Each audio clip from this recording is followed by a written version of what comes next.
Je te propose qu'on commence déjà notre Zoom de ce soir de la tribu suisse.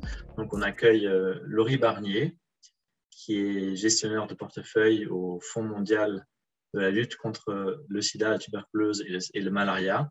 On reviendra vers toi dans 2-3 minutes, après une courte présentation de la tribu suisse. Donc, la tribu suisse, pour ceux qui nous regardent depuis l'étranger, on est plus de 1000 anciennes néomas, en tout cas dans les registres. On organise des événements tout le temps, en période hors Corona, donc plus d'une vingtaine d'événements sur différents sites. Donc, on est à Zurich, on est à Bâle, à Lausanne et à Genève en Suisse. On n'est pas encore au Tessin, mais peut-être qu'une personne se portera volontaire de nous représenter aussi au Tessin. Moi, je suis, on le voit dans le fond, animateur de la tribu Neoma Alumni à Zurich. Bien sûr, il y a aussi plein de personnes qui organisent des événements à Bâle, à Lausanne et à Genève. Donc, elles sont toutes présentes ce soir aussi dans ce call. Voici quelques têtes. Donc, sur Genève, on a l'équipe la plus forte en termes de personnes qui représentent Neoma Alumni sur place, parce que c'est aussi là où il y a le plus d'alumni actifs. Mais on a aussi un pôle du coup à Bâle, à Lausanne et à Zurich. Donc, voilà pour la courte introduction sur la tribu Neoma Alumni suisse.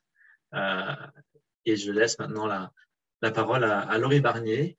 Je pense que ce sera aussi assez interactif. Donc, vous avez, après 1 an et demi, je pense qu'on est tous professionnels de Zoom. Vous avez la section Q&A ou F&A, ou voilà, en votre langue, pour nous envoyer des questions directement. Donc, vous pourrez poser vos questions soit dans le chat, soit dans les Q&A. Et comme ça, on pourra aussi interagir avec Laurie de façon plus dynamique. Parce que de toute façon, elle n'a pas préparé de présentation PowerPoint. Elle ne va pas nous raconter sur 15 slides ce qu'elle fait, mais ce sera plus interactif. Donc, beaucoup plus sympathique aussi, je pense. Merci beaucoup, Laurie, de te joindre à nous ce soir. Et je te laisse la parole, du coup. Merci beaucoup, Thibaut, et bonsoir à tout le monde. Voilà, je vais vous présenter un peu ce que je fais au Fonds mondial. L'objectif, c'était de vous présenter les investissements que peut faire le Fonds mondial pour la santé dans le monde, et puis aussi de parler avec vous des enjeux et des différents métiers du développement. Donc, effectivement, je pense qu'on passe tous beaucoup de temps devant les écrans et à regarder des présentations. Donc, je me suis dit que j'allais parler. J'espère que je ne vais pas trop vous fatiguer. Je vais essayer d'être un peu assez rapide et puis que vous puissiez me poser des questions. Pour moi, c'était important de participer aujourd'hui pour montrer un aspect de Genève et de la Suisse dans lequel je travaille, qui est le monde des organisations internationales, de la coopération et du développement. Tout à l'heure, mes enfants me disaient Maman, j'ai compté 13 Porsche aujourd'hui.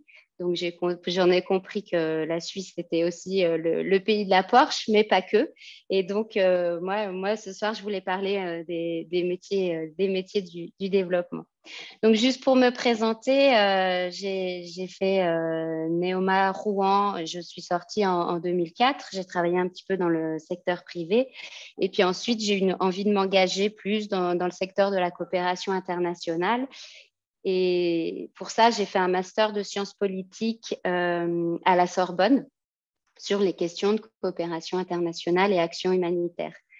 Ce qui m'a amenée à travailler au Niger pour l'Agence française de développement, qui est donc l'agence qui met en œuvre l'aide au développement de la France dans les pays en développement. Et puis ensuite au Vietnam pour l'Union européenne, pareil, pour gérer des programmes de développement socio-économique. J'ai ensuite travaillé un peu pour le BIT, le Bureau international du travail, et puis pour Oxfam, pour faire plutôt des analyses de politique publique, avant de rejoindre le Fonds mondial en 2013. Donc, Le Fonds mondial, pour vous le présenter, c'est un fonds qui a été créé en 2002, donc il y a 20 ans. Vous allez peut-être en entendre un peu plus parler prochainement il va fêter ses 20 ans et puis du coup, la communication se prépare autour de cet anniversaire. Et il a été créé basé sur le constat que les trois pandémies, donc la tuberculose, le sida et le paludisme, étaient les trois maladies qui tuaient le plus de personnes dans le monde. Donc c'était vraiment un constat qui... Attention, Laurie, tu t'es remis en mute. Ah, C'est bon. excusez-moi. D'accord. Pardon. C'est bon. Donc, je parlais des trois maladies qui tuent le plus dans le monde. Jusque-là, vous m'avez entendu? C'est bon. Ouais. D'accord. Et donc, c'était le projet de création du Fonds mondial. Il a été beaucoup porté par Kofi Annan, qui était secrétaire général des Nations Unies à l'époque. Et il a été soutenu par les chefs d'État lors d'un sommet du G8.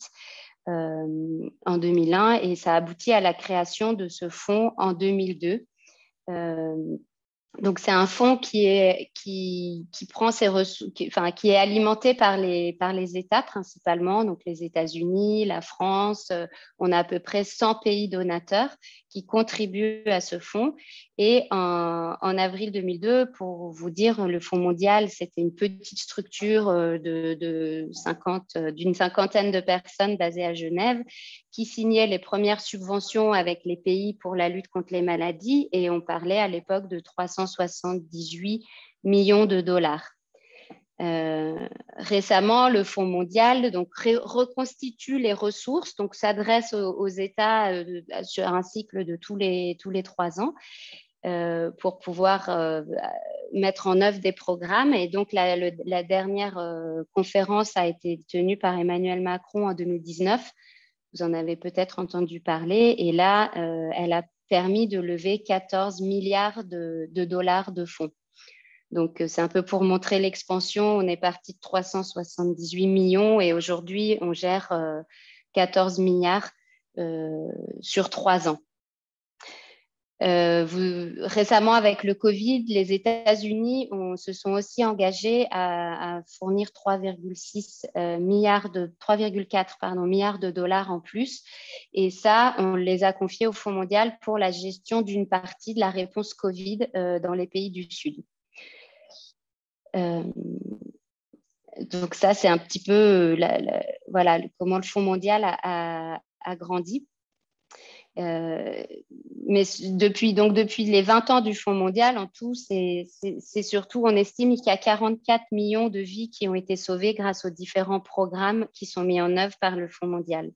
Donc, le Fonds mondial, qu'est-ce qu'il fait? Il récupère ses ressources des différents pays donateurs et ensuite, il les redistribue aux pays qui sont dans le besoin pour lutter contre ces maladies.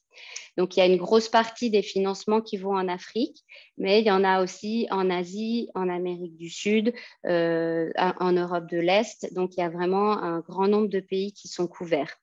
Ensuite, les fonds sont alloués aux pays en fonction du poids de la maladie.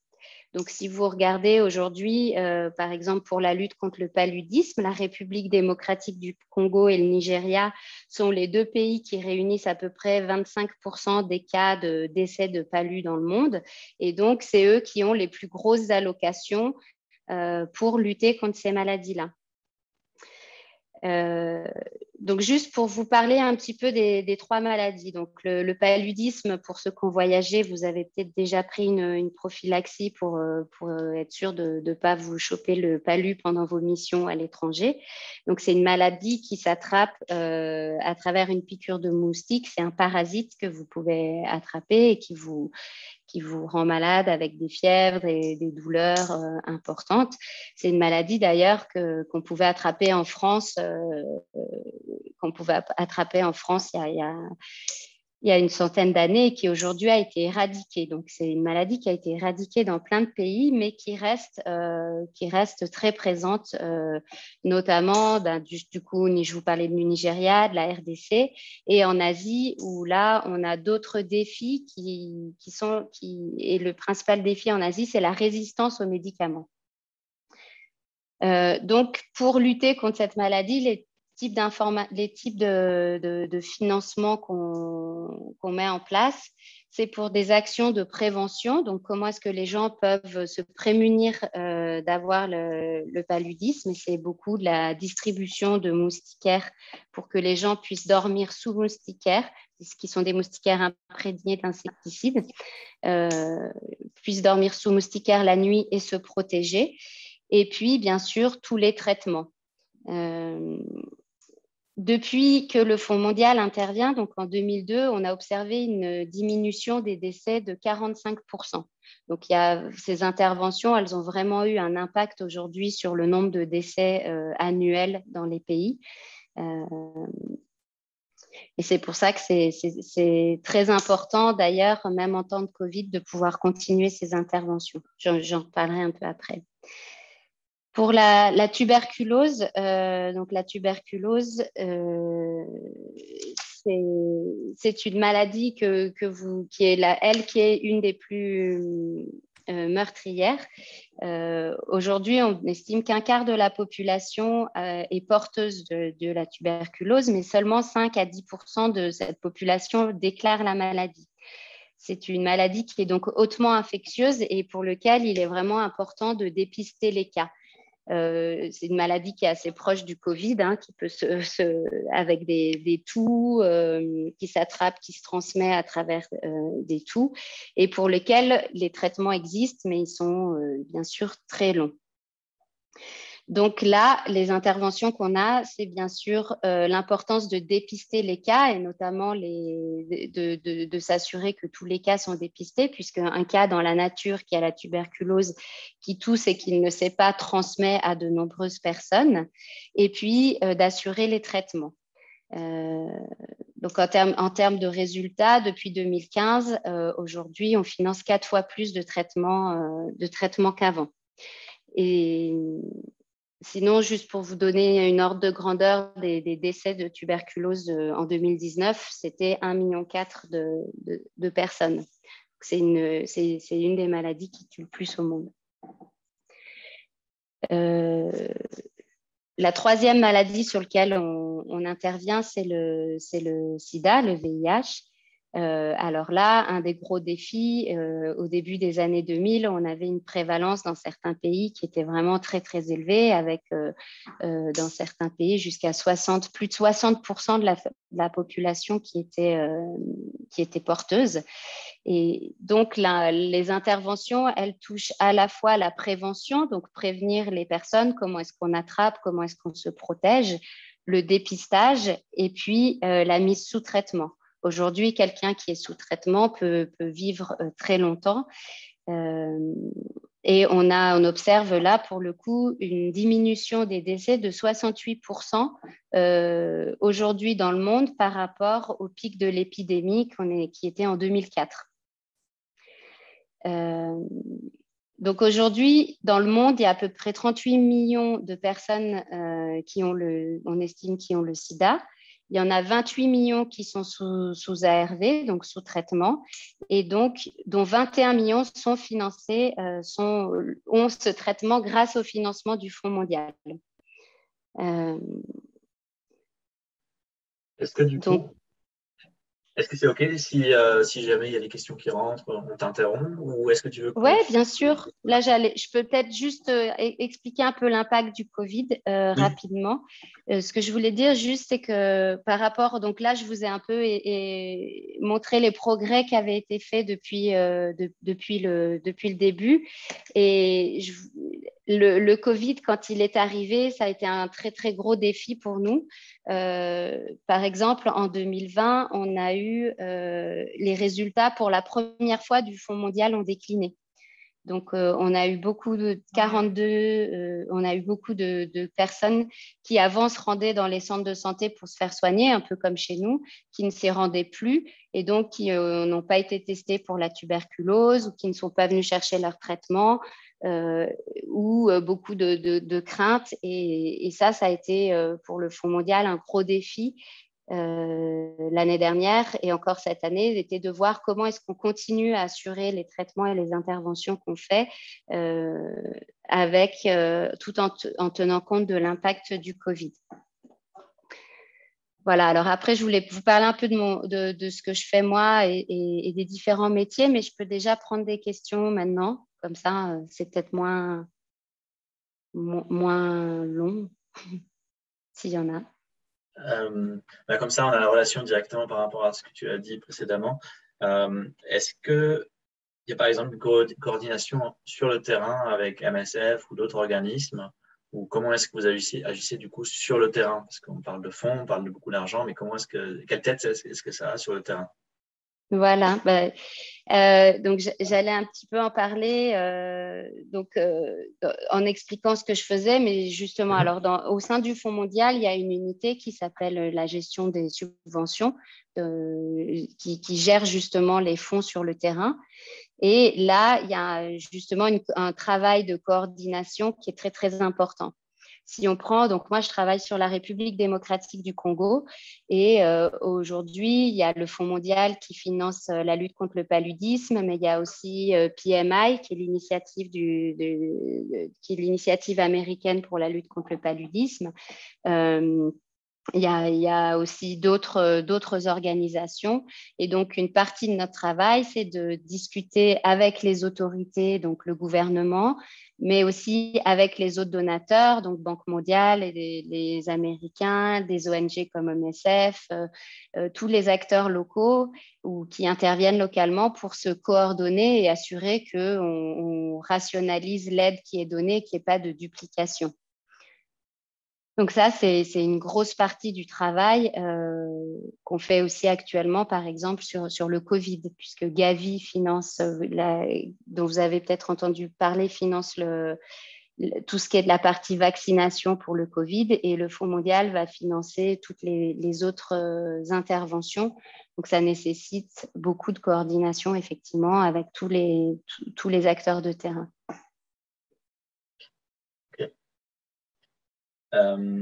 Est-ce que le nom du fonds global, il y a déjà trois maladies, disons, qui sont dans le nom. Est-ce que c'est voué à évoluer dans le temps? Puisque là, vous avez, par exemple, aussi soutenu le Covid. Est-ce qu'il y a d'autres perspectives pour l'avenir?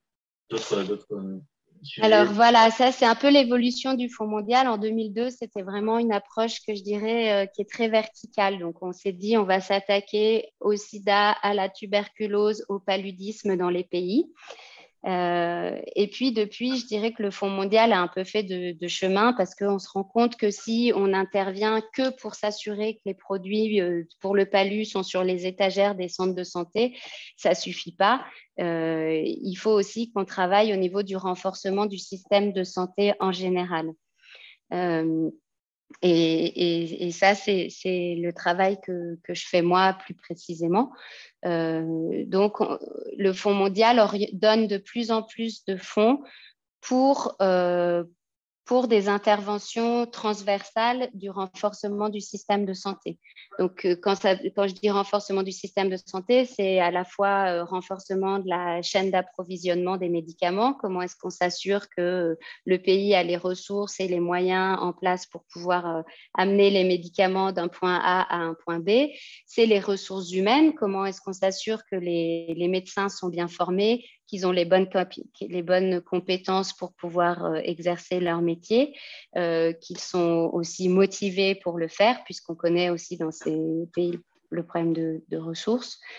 Il y a le problème de la surveillance et de tous les systèmes d'information. Comment est-ce qu'on détecte une épidémie de Covid ou d'Ebola? Il faut qu'il y ait des systèmes en place. Et donc, le Fonds mondial attribue de plus en plus de ressources pour ces interventions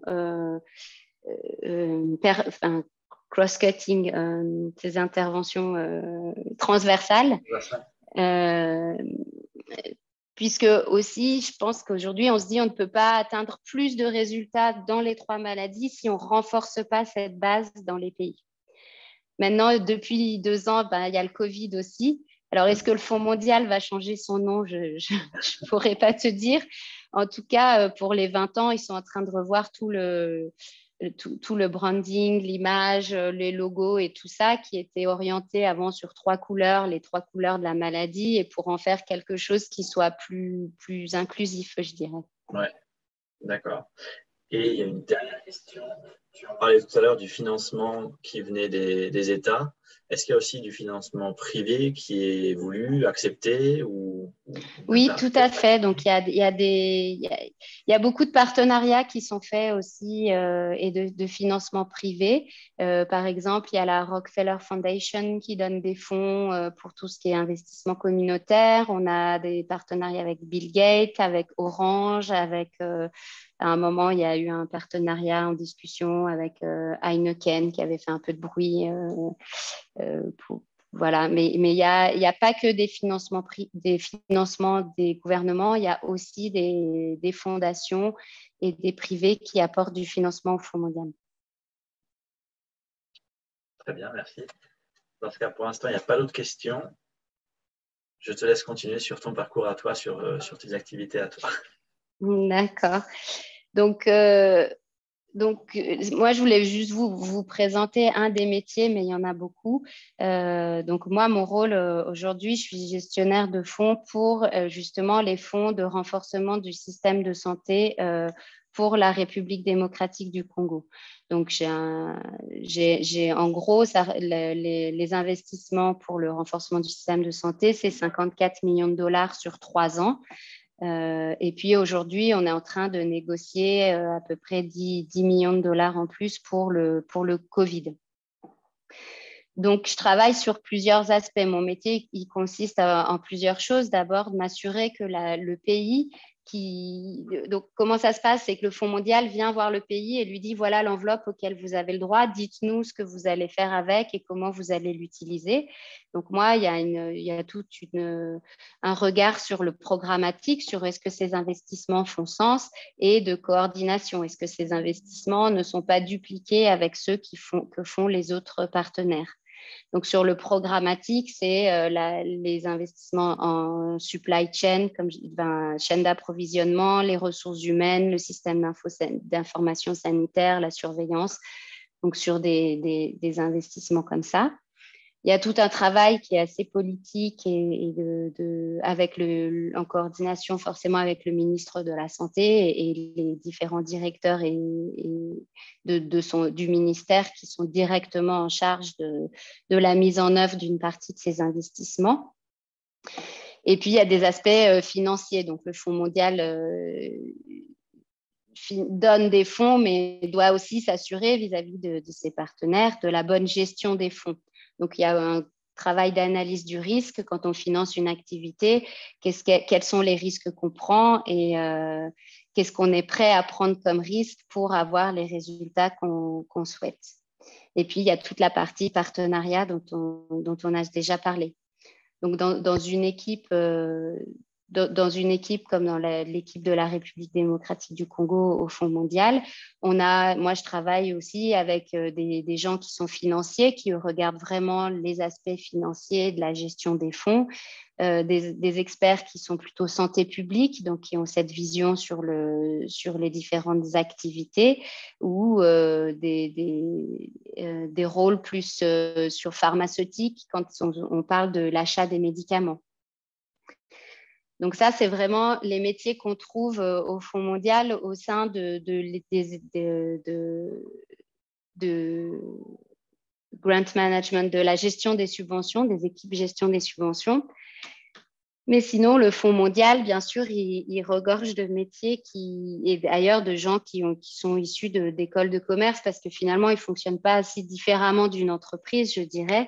Il y a des métiers qui sont liés à la recherche de ressources et donc à toute la relation avec les pays donateurs, mais aussi les relations avec le secteur privé.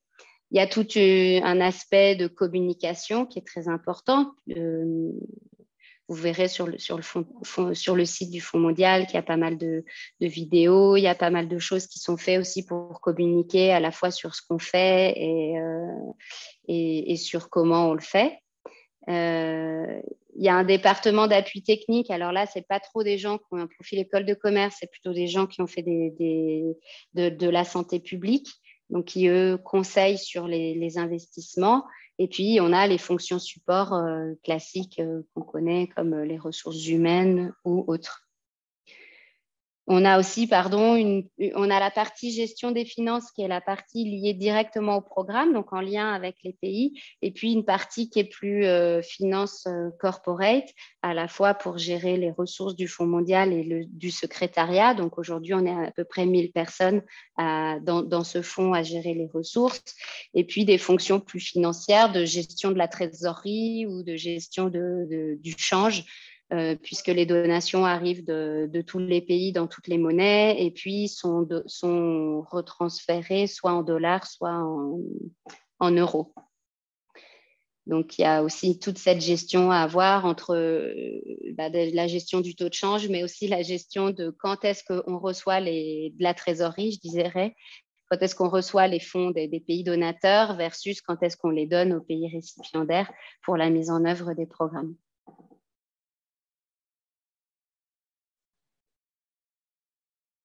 D'accord, j'ai quelques questions qui sont rentrées. Alors, c'est en liaison avec les différents emplois ou les différentes tâches qu'il y a à réaliser au sein du Fonds mondial.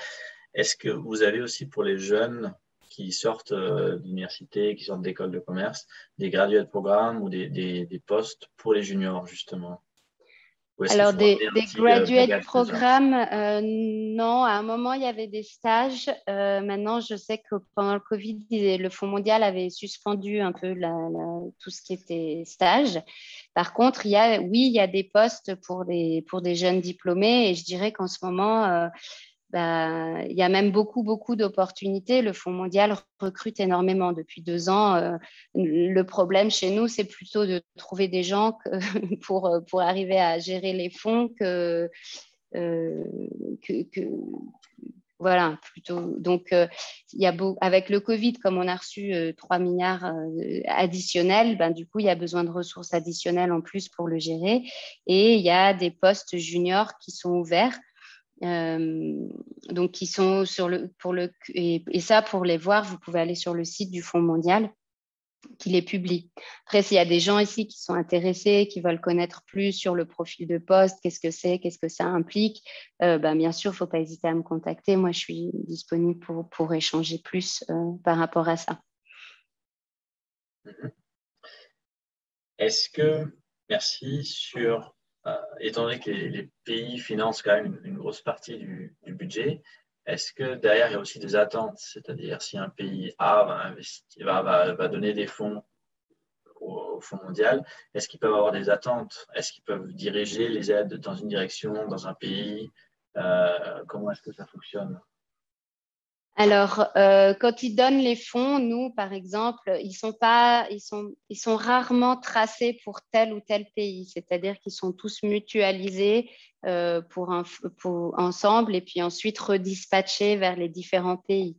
Maintenant, il est clair que le Fonds mondial, c'est aussi un partenariat. Donc, son board est constitué à la fois des pays récipiendaires, des pays donateurs, et aussi des représentants des populations clés, donc des populations affectées.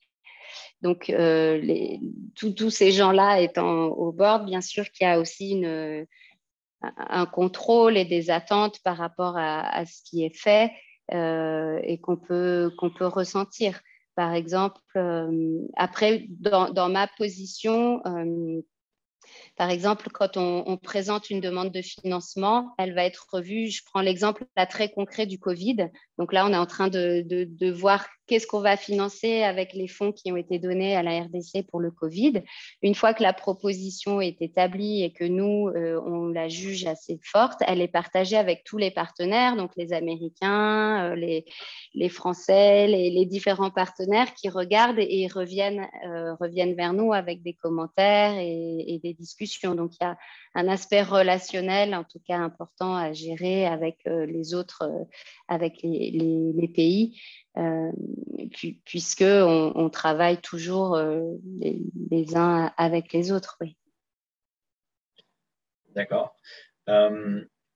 Et ensuite, sur place, une fois que les fonds sont arrivés, dans les pays, le Congo en est un bon exemple, ils ne sont pas toujours, comment dire, c'est pas toujours des pays totalement démocratiques, c'est pas toujours des pays où tous les fonds où tout est vraiment basé sur la transparence. Comment est-ce qu'on peut s'assurer que les fonds arrivent aussi au bon endroit et ne sont pas utilisés à mauvais escient?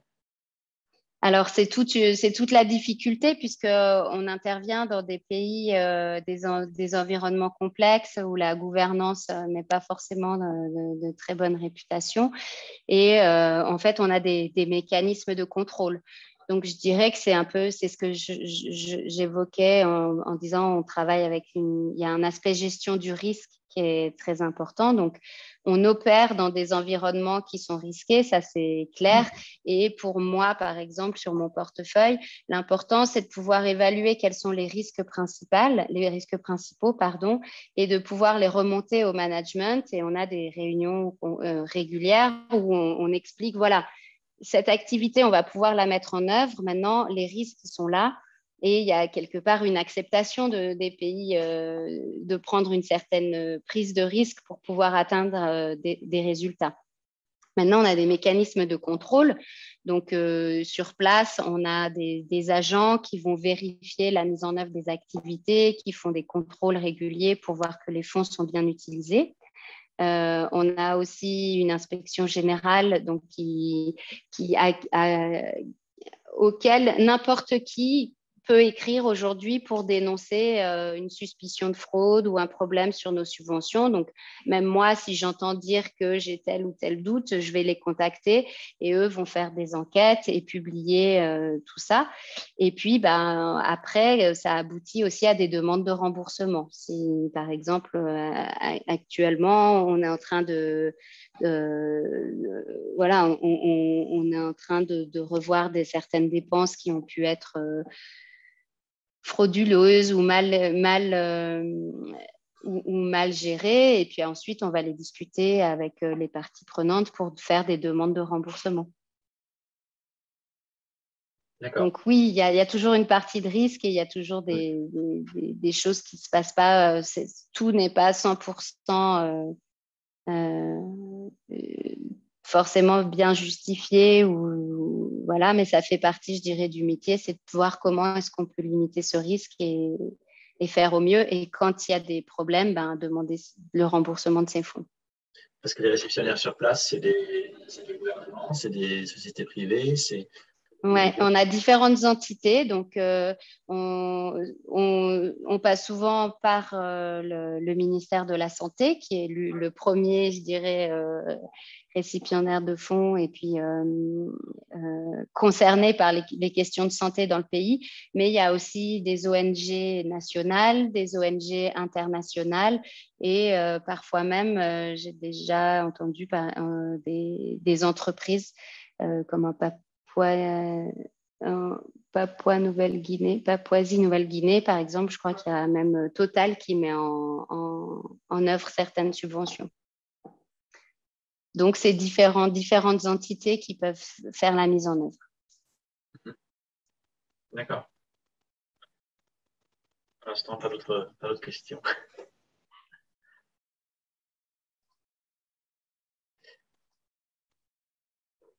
Voilà, moi, j'avais un peu présenté tout ce que je pensais être intéressant. Mais dans ce cas, revenons sur ton parcours. Tu en parlais tout à l'heure. Tu as fait une étape par Oxfam avant Ouais. de venir au Fonds mondial. C'est peut-être intéressant pour les ceux qui sont encore en études en ce moment, disons, à Neoma, quand est-ce que tu as eu un déclic pour te dire, après Neoma, après, je crois que tu as fait un master ensuite en plus encore, quand est-ce que tu as eu un déclic pour te dire, je ne vais pas aller dans le monde des entreprises, forcément, je vais aller dans le monde des NGO. Est-ce qu'il y a eu un déclic? Est-ce que c'est un process lent? Comment ça s'est passé? Bon, Gaude, je dirais que la coopération internationale, le développement, ou en tout cas le côté social des choses, m'a toujours intéressée. Et puis, après, après l'école de commerce, j'ai essayé de travailler un peu dans le privé. Et si le métier, enfin, je dirais les compétences qu'on peut utiliser, j'ai fait un peu dans le marketing et puis j'ai travaillé dans une entreprise qui venait de se créer au Vietnam. Donc là, c'était vraiment un peu de la gestion d'une petite boîte qui venait de se monter par un ancien de l'école d'ailleurs. J'avais envie de travailler sur quelque chose qui faisait un peu plus de sens pour moi, en tout cas qui résonnait plus sur l'utilité de ce que je faisais. Donc ça, c'est quelque chose, je pense que je mûrissais depuis un certain temps. Et puis pour moi, la question, c'était de me dire comment est-ce que je passe d'un secteur à un autre. Donc le master, c'est vraiment ça qui m'a permis de le faire. Et puis j'avais déjà, en ayant déjà eu une expérience au Vietnam et puis des petites expériences bénévoles dans différentes associations, ça m'a permis aussi de rentrer dans le master. Et puis ensuite, ça a été beaucoup plus facile. Mais pour moi, finalement, au début, je voyais ça un peu comme deux mondes séparés, deux mondes parallèles. Et des fois, je me disais, est-ce que j'ai bien fait de faire une école de commerce? Est-ce que c'est vraiment ça qui m'a menée où je voulais? Et aujourd'hui, je dis oui, vraiment, parce que l'école de commerce, ça apprend à avoir une vision et une compréhension voilà, des aspects financiers, des gestions de programmes, des aspects de communication, de marketing, enfin de ressources humaines. Et tous ces aspects-là, c'est des aspects que je touche aujourd'hui dans mon travail. Donc, je pense que ça m'a vraiment donné les clés de ces différents domaines et que ça m'est utile aujourd'hui. Parce que tu disais tout à l'heure que le Fonds mondial, c'est quelque part aussi une entreprise, c'est pas juste une ONG voilà, à but non lucratif, elle fonctionne comme une entreprise en fait. Donc, Oui, c'est aujourd'hui, c'est 1000, enfin, je dis 1000 personnes, mais c'est à peu près, en tout cas, entre 700 et 1000 personnes. Avec le Covid, on a beaucoup grossi. Mais le statut du Fonds mondial, c'est une fondation suisse. Après, c'est aussi assimilé à une organisation internationale, mais c'est un partenariat qui s'inspire beaucoup du privé, où on parle beaucoup de résultats, de bonne gestion, parce que souvent, on peut parler des Nations Unies, et puis il y a beaucoup de gens qui ont une image un peu négative des systèmes des Nations Unies, parfois comme étant, voilà, comme pour plusieurs raisons. Mais pour moi, le Fonds mondial, c'est vraiment un endroit un fonds où je m'épanouis parce que justement, il y a vraiment cette volonté de faire bouger les choses, de résultats, de travailler avec le secteur privé, d'initiatives, de tout cet esprit-là ouais, et d'entrepreneuriat, je dirais presque, elle se retrouve au sein du Fonds mondial et moi, je la retrouve au sein de mon travail.